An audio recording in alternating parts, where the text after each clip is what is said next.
Pronto, pessoal, desculpe, mas infelizmente o som ficou ruim, a gente está reiniciando agora. E aí a gente vai convidar novamente a Vitória para a gente conversar de novo com ela, porque infelizmente o Instagram acontece disso. Deixa eu convidá-la novamente.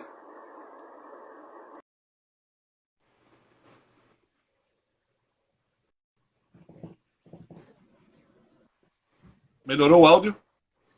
Tá ótimo agora. É porque é o seguinte, deixa eu te explicar. Toda vez que ligam para o telefone, aí você cai a conexão, aí a conexão acaba dando travada. Aconteceu isso anteontem com a Isis e aconteceu contigo agora. Então não adianta não, porque sempre que alguém telefonar vai acontecer isso. Aí o que é que eu estou pensando em fazer para o Pernambuco Filosófico? Manter uma linha separada para poder não acontecer esse tipo de situação, porque é impressionante. Pô. Ligou, acontece isso. Mas, voltando à nossa conversa, aí eu vi esse título, Confissões de um Escritor em Crise. Eu fiquei com o título apaixonado pelo título, porque realmente é impactante. E aí tu me mandou aquele texto, eu li, eu não sabia que o texto tinha relação com este livro. E é muito bom. E é literalmente isso. O título, ele não esconde o que o livro é, não. É bem isso. É, de fato, confissões pessoais minhas, de momentos em que eu me sentia frustrada, que eu sentia vontade de parar de escrever, ou de que eu não conseguia escrever, com, às vezes, faltava palavras, ou não conseguia me expressar da forma correta. Então, assim, é muito isso, só que essas confissões são em formato de prosa, mas moldadas com os elementos de poesia. Algumas têm rimas, outras nem tanto, mas é nesse formato. É literalmente o título, só que poesia em prosa. Mas você já esteve alguma vez em crise, minha amiga escritora? Ah, muitas vezes, o tempo todo. Muitas. Não tem para onde correr muito, não. E esse livro, Quebrados, que tu vai lançar ele em formato físico, ele trata mais ou menos do que, Vitória? Aqui a capa dele. Eu O livro vi. não está pronto ainda, mas a capa já está. Então, ele é um romance que foca muito em temas como racismo, como homofobia, desigualdade social. Então, assim, a protagonista do livro é uma jovem mulher negra e aí a história atravessa os desafios dela como mulher negra no mercado do trabalho, como as relações até afetivas que ela teve são influenciadas por isso. Também trata sobre violência sexual e como isso causa trauma nas vítimas e como o nosso sistema jurídico trata de forma não adequada esse tema, porque não considera de fato a vítima como bem jurídico protegido, e sim a moral, a honra. Então, tudo isso é abordado nesse livro, e o que eu gosto muito nele é que eu intercalei. É um capítulo e um trecho de um diário de um dos personagens em primeira pessoa, para que a gente conseguisse ver com mais ênfase o ponto de vista de um desses personagens, mesmo os personagens que é a vilã da história, que Serafim está aqui reclamando já, mesmo de um personagem que é o vilão, que é uma pessoa racista, que é homofóbica. Então, assim, é muito nesse sentido. Trata de questões sociais, numa trama de romance, de um casal interracial, numa sociedade em que é complicado você, sua origem ser pobre, é complicado você ser negro, é complicado você ser mulher, é complicado você ser vítima de abuso sexual, inclusive você se torna vítima por muito dessas questões, por você ser mulher, por você ser pobre, por você ser negra. Então, tudo isso é abordado no livro, e eu foco muito, eu tenho muita preocupação com a psicologia dos personagens, então isso também é muito tratado no livro, os aspectos psicológicos desses personagens, não só lidando com traumas como esse, mas o que acontece depois que uma vítima de abuso sexual, por exemplo, tenta retomar a sua vida, tenta se relacionar novamente, como é que isso funciona? E isso é muito único porque cada vítima vai agir de uma forma, vai sofrer de uma forma, vai lidar de uma forma. E o livro traz um ponto de vista de uma personagem, uma mulher negra que foi vítima e que ela lutou muito para se reerguer, para construir uma vida, mas até hoje o trauma não a deixou. E como é que ela lida com isso com os problemas atuais da vida dela, mesmo com esse trauma antigo. Então, o tema geral do livro é esse. Muito bom mesmo. Por favor, quando eu sair em físico, eu vou querer. Já está intimado a me mandar pelo correio. Você só vai falar os beabás todos aí que a gente vai desenrolar. E aí eu vou te fazer uma pergunta. Hoje, no meio literário, quais são tuas influências maiores, assim, de leitura? O que é que tu tá... Porque, assim, quando a gente escreve, a gente se influencia muito, né? Eu tô lendo, nesse exato momento, um livro do Serafim, que é o The Dog, e tô lendo que é uma compilação de livros voltados à comunidade negra, que é racismo estrutural, racismo religioso e por aí vai. Eu tô lendo de Jamila Ribeiro, acho. Jamila Ribeiro. Eu tenho livros dela aqui também, muito bom. Aí eu tô lendo, eu peguei todos, aí eu tô lendo na sequência. E eu acabei agora aquela parte da religião, né? Que é o racismo religioso, acho que é esse o título. É que eu leio tanto que eu vou trocando, viu? Não se aperrei, não. Mas aí, esses livros não estão influenciando diretamente o que eu estou fazendo. Mas aí, no teu caso, atrapalha? E se não atrapalha, o que tu tá lendo, o que te influencia hoje? Então, não atrapalha. Inclusive, às vezes, quando eu estou com dificuldade de escrever, eu paro de escrever, me dou uma folga e vou ler um livro. Eu acho que entrar em contato com uma forma de expressão de outro escritor, que às vezes não tem relação nenhuma com o que você está escrevendo, mas de certa forma te recoloca no ambiente. Inclusive, assim, ler coisas não me prejudica em nada no meu processo criativo. Influencia, com certeza. Por exemplo, eu quando era adolescente, minhas poesias eram basicamente filhos das poesias de Augusto dos Anjos. Esse nível de macabro, de depressivo, de usar termos, às vezes, científicos para falar sobre tristeza e emoções. Então, Augusto dos Anjos é o meu pai na poesia, por exemplo. Eu cresci como escritora de poesia por conta dele.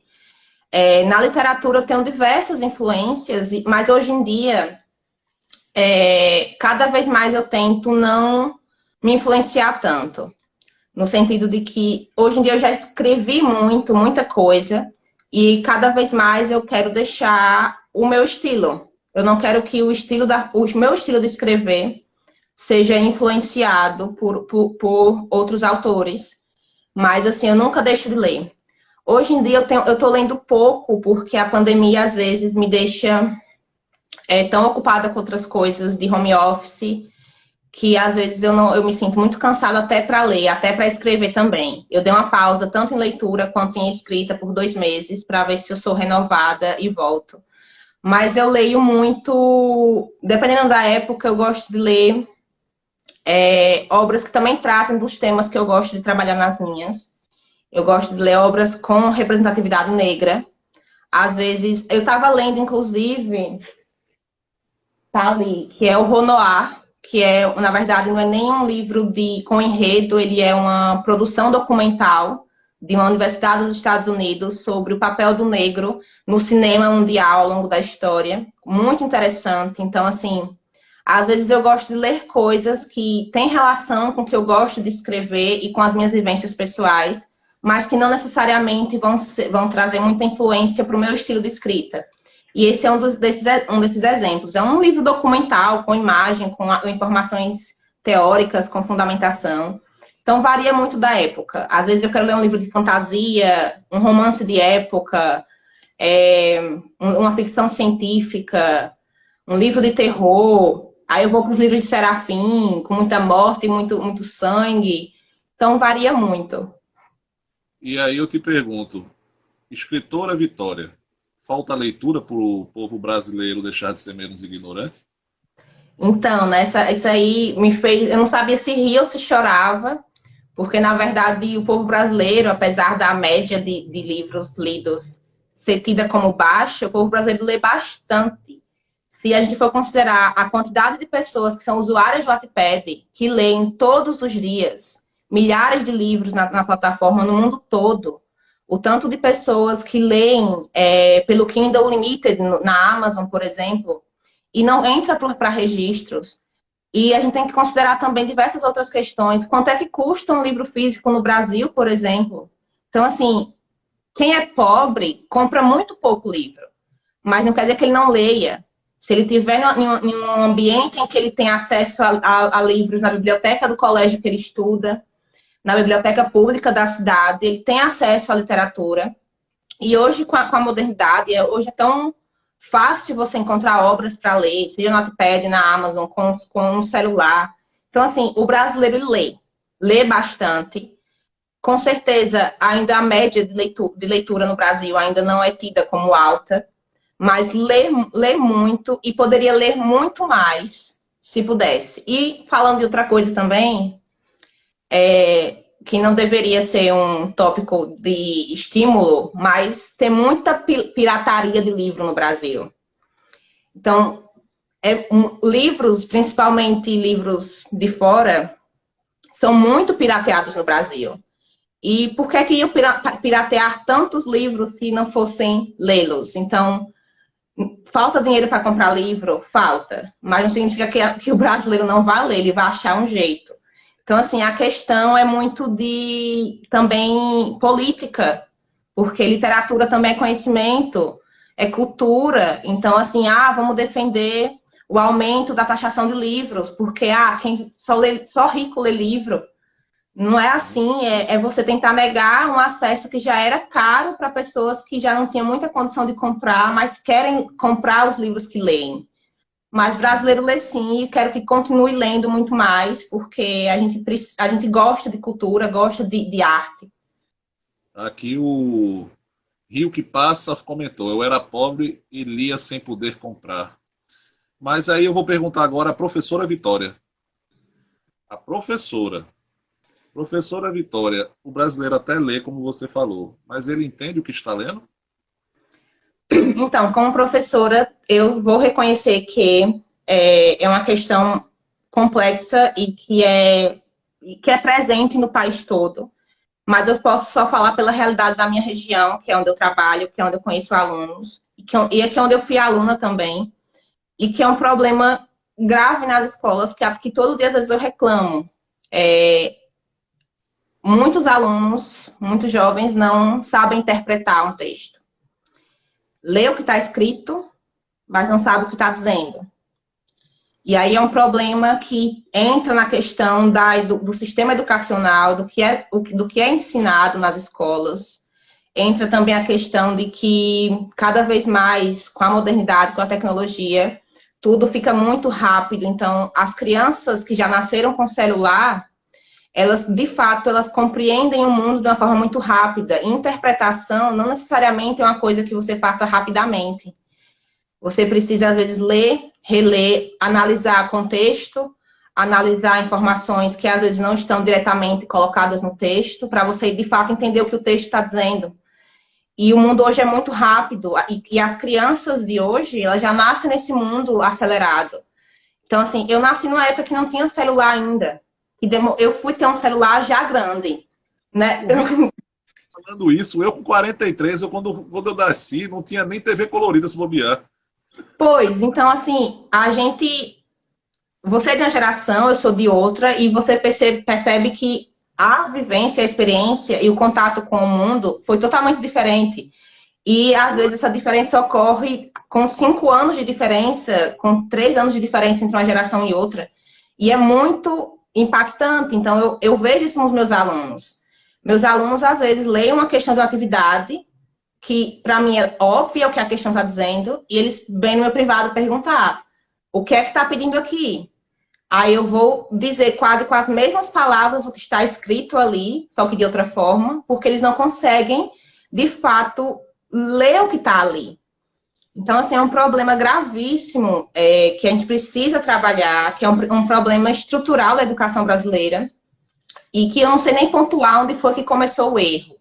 Sei que com a nossa atual situação, pandemia, por exemplo, também, aulas virtuais, aulas online, tudo tem se intensificado para piorar um problema que já existia, de fato.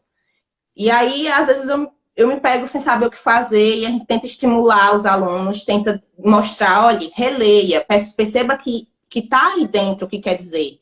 Vamos tentar de novo. Não tenha pressa. Mas pressa, não, eu preciso fazer. O que é que está dizendo aqui? O que é para fazer aqui nesse texto? O que é para fazer? Não entendi. Bora. Que é tudo instantâneo. Aproveite seu gancho e dê uma lidinha nos 2 comentários de Rio que Passa e veja se você concorda com ele, por favor.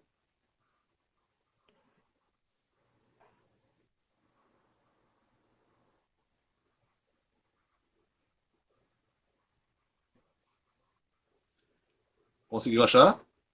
Consegui, tô lendo. Tem mais de 2? Não, tem esse e tem esse aqui agora que ele botou. Os temas são identitários e não exigem do intelecto. Você concorda com o que ele está colocando? Os temas são identitários, não exigem do intelecto. Ele botou outro, não foi depois? Antes, ele postou. Ele botou também assim. Ele colocou Creio que não precisa entender, porque as obras possuem uma linguagem meio simples. Mas isso varia, obras e obras. E interpretação não diz respeito só a isso. Porque, na verdade, quando a gente... Inclusive, eu dei aula sobre isso um dia desses para os meus alunos, sobre texto. O que é texto? Texto é uma mensagem com sentido. Pode ser uma palavra, uma frase, um parágrafo, um texto longo. Então, assim, tem uma mensagem que eu quero passar. Se essa mensagem atinge o outro interlocutor do diálogo e ele entende o que eu quis dizer com aquilo e teve sentido, isso é texto. E o que acontece? Tanto em textos escritos, principalmente hoje em dia, ou textos orais, tipo uma conversa como essa, acontece muito o bloqueio da comunicação, da linguagem, porque não há compreensão. E às vezes é o erro do interlocutor. Às vezes eu não escolho as palavras adequadamente para passar a minha mensagem. Acontece isso também. Tanto que foi uma discussão recente na internet sobre por que hoje em dia as escolas continuam a exigir que alunos leiam livros clássicos de 50, 100 anos atrás. Teve essa discussão recentemente com a linguagem mais erudita, mais arcaica, que não é do comum de hoje em dia.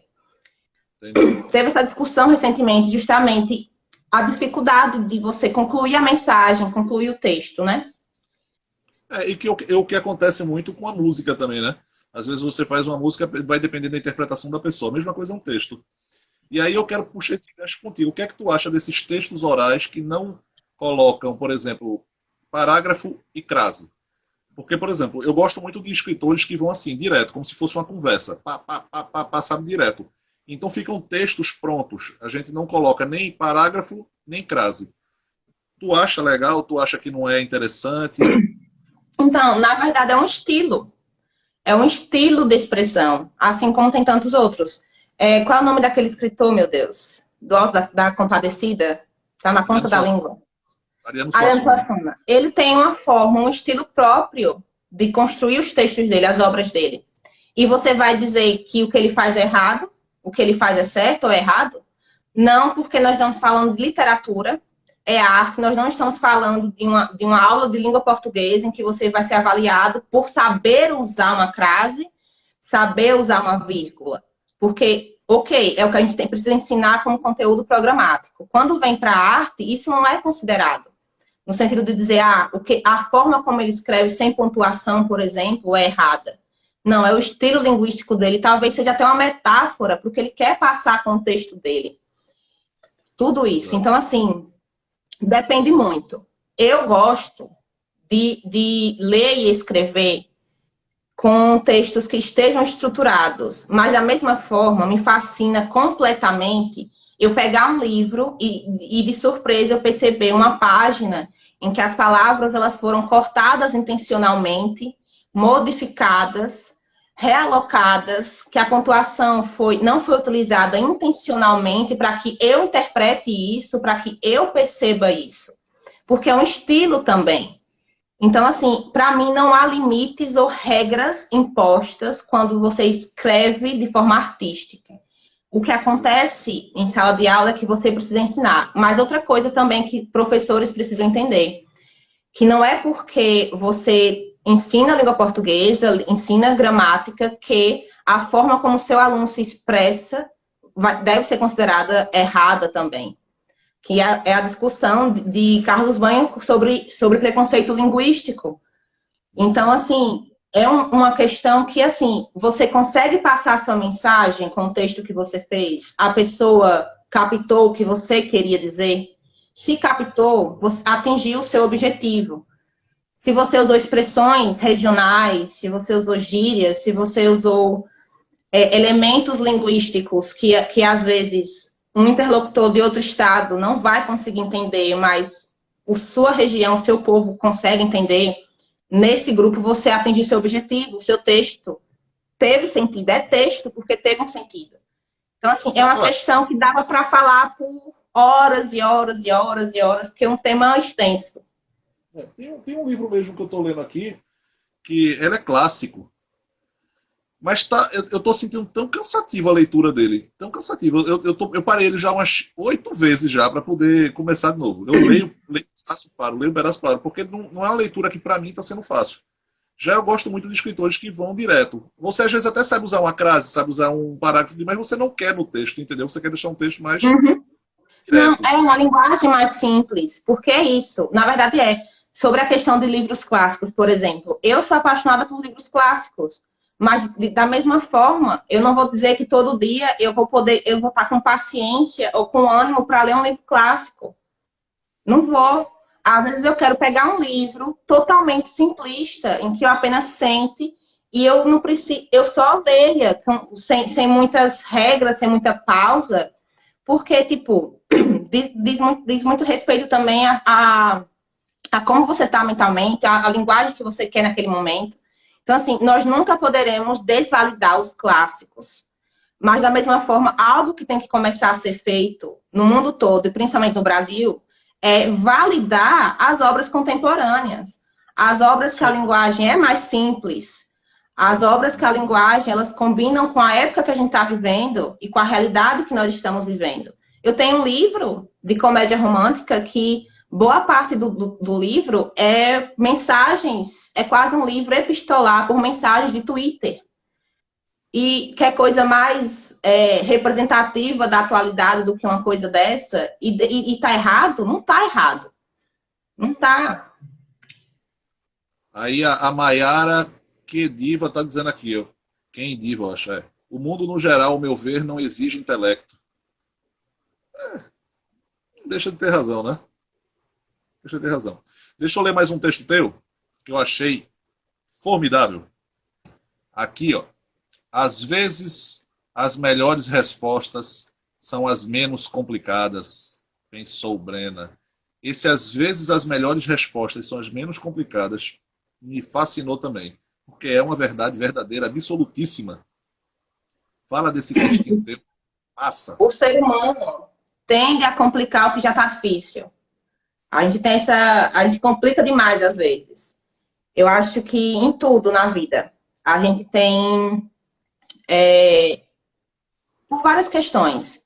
A nossa estrutura de sociedade e como a sociedade se formou, as regras impostas para que a nossa sociedade se erguesse, deveres e direitos.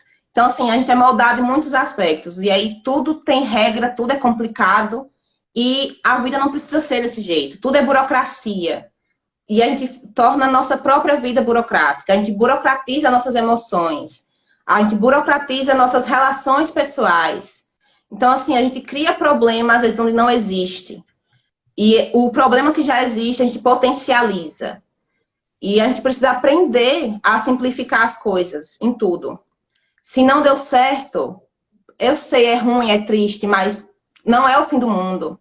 Você respira, resolve outra hora, tenta de novo e segue a vida. Se você às vezes tem um problema para resolver e bate a cabeça, bate e não acha a resposta, às vezes você só precisa parar. Às vezes não tem nem resposta para um problema. Às vezes não há resposta no momento ou nunca vai existir. Então o ser humano é muito sedento por controle. Nós somos sedentos por controlar coisas. Controlar os outros, controlar nós mesmos. E o excesso de controle, primeiro que é ilusório, que não existe. nós não podemos controlar nada, e essa ilusão, esse desejo ensandecido por controle faz a gente ser esse tipo de pessoa, que potencializa tudo e quer burocratizar tudo, e tem que resolver tudo, e tem que... As coisas precisam correr de um jeito. E não é necessariamente assim, porque a vida também toma seus próprios rumos. A gente não sabe o dia de amanhã. Nossa vida pode virar de cabeça para baixo de uma hora para outra. Então, assim, quanto mais a gente simplifica o que a gente pode simplificar, mais fácil é viver. Então, o que a gente tiver condições de tornar mais fácil, mais leve, é a melhor coisa a se fazer, porque, assim, a vida já nos fornece problemas naturalmente. Então, não tem por que criar mais, nem sofrer tanto resolvendo esses problemas. A gente faz o que pode. A gente tem que fazer o que a gente pode no momento e ficar satisfeitos com isso também, porque nós não somos deuses, nós não somos heróis. Temos dias ruins, tem dias que a gente não consegue fazer nada mesmo, e tudo bem, e é isso. É isso. Deixa eu dar uma boa noite a Andresa, grande cantora aqui de Pernambuco. Andresa, seja muito bem-vinda, minha amiga. Está melhor.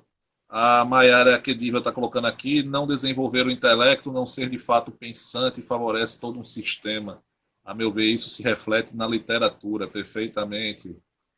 Claro, a literatura também é instrumento de controle social. Tudo é instrumento de controle social. Sua amiga Laís Kelly, né? Se o mundo não exigisse, as pessoas não precisariam de cérebro. E por aí vai. A linguagem simples assim e vai. Deixa eu dar um recadinho, aí eu vou entrar numa parte filosófica aqui do negócio para a gente poder deixar bem amarrado. Pessoal, Projeto Pernambuco Filosófico é um projeto voltado à educação, literatura, artes e todos os contextos que envolvem a melhor parte da sociedade, as ciências humanas. Então eu quero conversar com todos vocês, escritores, poetas, leitores, músicos e professores e por aí vai. Então, quem puder dar força, é só se inscrever aqui, botar ali ficar seguindo, porque quanto mais pessoas vão ver, eu vou conseguir colocar mais de educação na área e a gente vai ampliar a roda de pensadores do nosso cerco, certo? Dado o recado, depois vai estar... A Laís Kelly, que é a Laz, ela é escritora também, tem obras fantásticas. Inclusive, olha, quiser marcar outra live, uma outra live com ela, porque ela é inteligentíssima, uma escritora maravilhosa. A Rosa do Assassino, que é um livro dela, olha, tudo. Contadíssima já. Se ela não aceitar, aí é contigo a bronca, viu, Vitória? Eu me resolvo com ela vai aceitar, não se preocupe não. Aí aqui Santo Serafim colocou, eu não acho a linguagem simples, acomode o intelecto. Não entendi direito, mas depois a gente entende mais. Deixa eu ver aqui. Lá é um momento. E pronto. Aí, vê só, vamos entrar agora na parte filosófica aqui, porque esse cidadão aqui que vos fala foi se meter a fazer filosofia, não deu, fiquei mais maluco do que já era. Defina Vitória como escritora. Esquizofrênica. Porque eu não tenho uma coisa só. Então, eu sou isso, Esquizofrênica. E defina-me Vitória pessoa. Esquizofrênica também. Separar uma da outra. Não, mas é quase isso. Eu usei esquizofrenia como piada, o que não deveria nem ter usado, porque é um problema real. Mas eu acho que seria multifacetada. Eu sou tanto multifacetada na minha vida pessoal, quanto como escritora. Eu tenho diversas faces em ambos os aspectos. Como eu mencionei no início da live, quem eu me mostro, o que eu mostro na escrita é muito o que eu sou, tanto em defeitos, qualidades, anseios, visão de mundo. Então, assim, nós somos muito, muito parecidas. E eu estou tentando melhorar como pessoa cada vez mais, inclusive para ver se ajuda também a melhorar como escritora, para ver se junto os dois. E aí agora, você já está com quanto tempo de escrita? Que você falou 10 anos, não são isso, né? 10 anos mais ou menos, você está desde os 15 Oficialmente, por volta de 10 anos. E você quer chegar com sua arte aonde? Qual é o destino que você quer levar a sua arte? Onde é que você quer dizer assim, conseguir realizar meu objetivo de escritora? Ah, o céu é o limite. Não, assim, eu não tenho um objetivo específico em relação à escrita. Quando eu era mais jovem, eu tinha sonhos grandiosos em relação a isso, de ficar famosa, de ser reconhecida, de ter um livro nos mais vendidos, sabe? Esse tipo de coisa.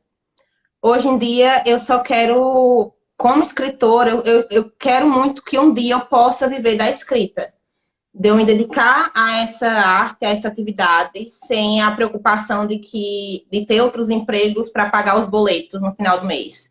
Meu objetivo principal como escritora, como artista da escrita, seria principal é esse hoje. Um dia, daqui a alguns anos, conseguir o luxo de ser uma escritora brasileira, porque é difícil isso acontecer no Brasil, não é para é muito complicado. Conseguir viver da minha arte. Então, assim, se algum dia eu conseguir esse feito, eu já estarei realizada no sentido de que, no aspecto mesmo profissional da palavra, no aspecto mais pessoal da arte de escrever, eu já fico satisfeita muitas vezes.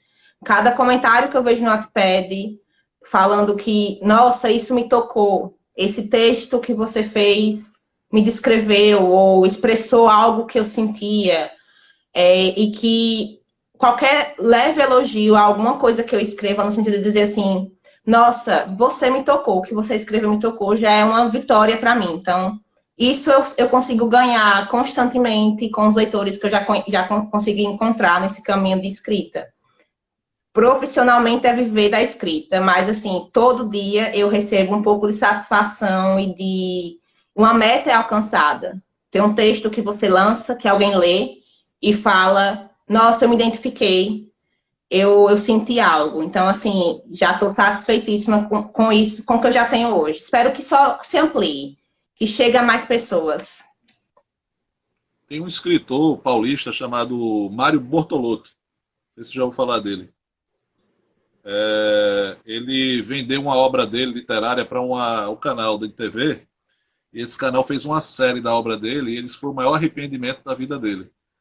Porque deturparam totalmente a obra dele. Aí perguntaram, mas você ganhou dinheiro? Ele disse, ganhei dinheiro como nunca ganhei na minha vida. Mas eu, quando vejo um filho meu sendo deturpado, prostituído e deformado, isso para mim causa uma mágoa até hoje. Você Sim. venderia uma sua para uma produção televisiva ou não? Com uma condição somente. Eu também gosto muito de cinema, eu também gosto de pesquisar coisas sobre. Eu quero muito um dia tirar um tempo para estudar sobre escrita cinematográfica, script, direção, produção. Porque se algum dia eu tiver a oportunidade de adaptar uma obra minha, eu quero estar no controle. Porque, e mesmo assim, seria uma possibilidade em que eu pensaria bastante. E eu acho que eu não deixaria qualquer obra minha ser adaptada. Porque são filhos, eu dependeria muito de várias questões. Mas se chegasse ao ponto de eu cogitar, seria se eu tivesse no controle criativo do que seria criado. Porque até como leitora, eu já passei por muita frustração de ver livros que eu amo e assistir adaptações que deturparam a mensagem do escritor. E não é nem mudar cor da pele de personagem ou mudar uma cena ou outra, não. É perder a essência da obra, do que a obra, da mensagem da obra, o que a obra queria passar. Isso que é assustador para qualquer escritor, eu acho. Não é mudar uma coisa ou outra. Ah, o personagem era branco no livro, no filme ele tá preto, ele é uma pessoa negra. Não, isso para mim não me interessa. A questão é, modificou a essência da obra, isso me assusta. Então, assim, diga, pode falar. Por favor. Pode Não, eu já concluir. estava finalizando que era isso. Que só a possibilidade era se eu tivesse um controle criativo para que eu... Porque, na verdade, quando a gente escreve, e ainda mais com enredo, a gente visualiza a cena na nossa cabeça. E talvez não da forma que ela vai ser materializada em um filme, em uma série, mas a gente consegue visualizar as coisas. Então, assim, se saísse da minha cabeça essa uma adaptação, talvez eu cogitasse aceitar e fazer. Mas é muito difícil um escritor conseguir ficar no controle da obra. Eu me lembro que até quando fizeram o Não, Alta, muito. é quase É impossível. raríssimo. Nem Ariano Suassuna Raríssimo. conseguiu da obra dele. Porque eu me lembro que eu estava vendo uma entrevista do ator, Matheus Nastergalli, e ele disse que ele foi conversar com Ariano Suassuna após a obra pronta e foi morrendo de medo justamente da reação que ele teria. E aí ele Uhum. aprovou o que fizeram. Mas no caso desse Mário, não, ele não aprovou. Ele disse que foi uma sensação muito ruim. E aí eu A pego regra esse é gancho. essa. A regra não dá muito certo. A regra é o escritor não gostar. Exato, exato. E aí, nesse gancho que eu peguei que tu falou agora, o ego atrapalha o escritor? No meu caso, eu falando pessoalmente, eu acho que atrapalha. Porque assim, eu tenho que reconhecer também as minhas fragilidades. E eu acho assim que eu às vezes posso me sentir muito prepotente, posso achar que o que eu escrevo vai ser bom de todo jeito, às vezes precisando de melhorias, não gostar de ouvir críticas. E assim, no meu caso, a linha é muito tênue. Você, às vezes, bate a dúvida. Você escreve para você ver a reação das pessoas e as pessoas te elogiarem, porque isso vai enaltecer você, vai enaltecer seu ego. Então, assim, essa linha é tênue entre os escritores de forma geral, eu acredito. E falando pessoalmente, porque eu não sou de ficar mentindo, não. Então, eu passo por essa travessia de, às vezes, ficar muito satisfeita, não só porque eu toquei a pessoa, mas porque me elogiaram o meu trabalho, elogiaram o que eu escrevi, disseram que tem qualidade, porque nós somos humanos. Então, assim, nós temos defeitos, nós temos essas fraquezas. E o ego é algo presente em todo mundo possui o ego. Então, eu acho que em alguns pontos pode atrapalhar, porque talvez, assim, por exemplo, eu vi muitos casos de escritores que ficaram muito famosos, fizeram fortuna com livros e se perderam na arte deles, na qualidade dos livros que eles lançam, nas mensagens que eles passam nos livros, porque, vamos fazer mais. Bora continuar tal obra, bora fazer mil sequências de um livro porque estou vendendo. E os leitores querem. E eu preciso mais fama, eu preciso mais sucesso. Então, eu acho que é uma linha tênue que pode atrapalhar, sim. Pode atrapalhar, sim, o escritor. Porque não só porque afeta a essência do que você está escrevendo, da razão pela qual você escreve, como prejudica de forma técnica, às vezes, o seu próprio trabalho, a qualidade do seu trabalho. Eu acho que prejudica, sim. Mas Vitória é mais feliz escrevendo ou divulgando as pessoas? A sua felicidade Eu sou maior quando mais. você está produzindo, ou quando alguém está lendo? O que é que você sente aquele prazer interno seu? No meu caso, o meu eu atual, porque eu já fui mais egocêntrica também. Eu estou mais evoluída, graças. Atualmente, o meu maior prazer é, tipo assim, às vezes só ter consciência de que alguém leu e gostou, foi tocado, se emocionou com alguma coisa, e não necessariamente porque está elogiando o meu eu, a minha pessoa como escritora. Tanto que, assim, apesar de eu não ter vergonha de mostrar minha cara, eu não gosto de ficar divulgando muito minhas coisas. Eu não gosto de ficar postando toda hora as coisas, porque uma parte de mim sente que eu estou insistindo para que as pessoas vejam, para que as pessoas conheçam. E, assim, para mim, o meu maior prazer hoje em dia é quando, às vezes, eu estou trabalhando no home office e eu vejo a notificação do Wattpad com algum leitor dizendo: vai continuar não a história, por favor, eu preciso saber o que acontece com esse personagem, eu tô curioso para saber o que acontece com esse personagem. E já ganho, o meu dia já fica ganho. E eu não ganho dinheiro nenhum no Wattpad, eu não ganho nada. Sempre que eu lanço um livro na Amazon, eu deixo 5 dias gratuitos para quem quiser baixar o livro e ler de graça. Então, assim, é muito também o momento que eu cheguei de ter coragem de expor o que eu faço e de expor minha arte. E eu espero que as pessoas gostem, mas também sei que muitas não vão gostar. Mas assim, saber que eu estou disponibilizando e que estou aberta a quem lê e gostar, poder conversar comigo, continuarmos conversando sobre. Então, isso já me traz uma satisfação imensa. Perfeito. Se você fosse me indicar um livro seu, para eu começar agora, qual seria?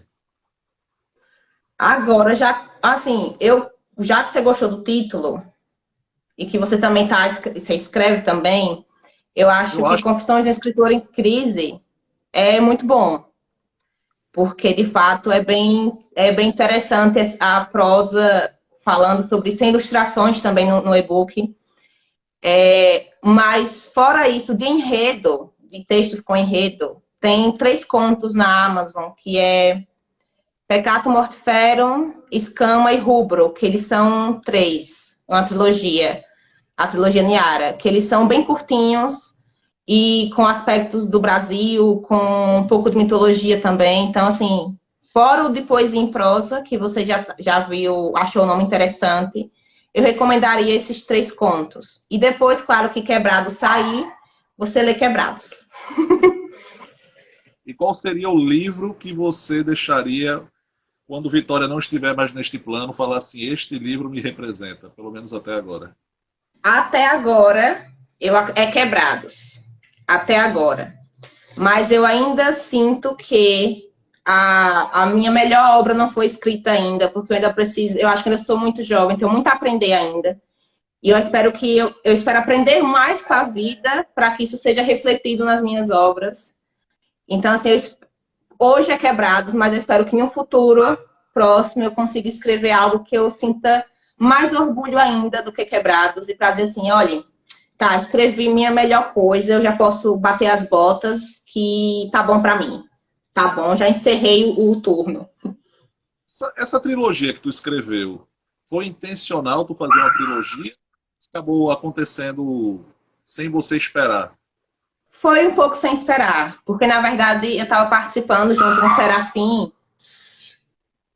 no Wattpad de um concurso de contos. Então tinha a temática da semana e a gente produzia um conto com aquela temática e lançava e era avaliado.